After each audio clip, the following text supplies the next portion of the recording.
أهلاً بكم.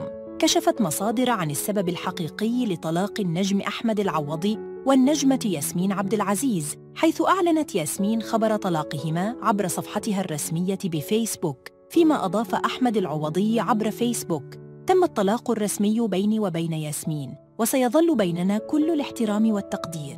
وقالت المصادر أن الفترة الماضية شهدت خلافات قوية بين النجمين، وصلت إلى حد الانفصال والقطيعة التامة بسبب انشغال أحمد الفترة الماضية عن زوجته.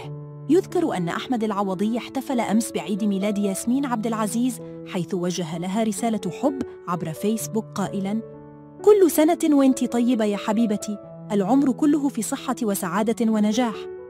بينما الأخيرة لم ترد عليه، ولم تحضر ياسمين عبد العزيز العرض الخاص الأخير لزوجها أحمد العوضي أثناء احتفاله بفيلم الإسكندراني.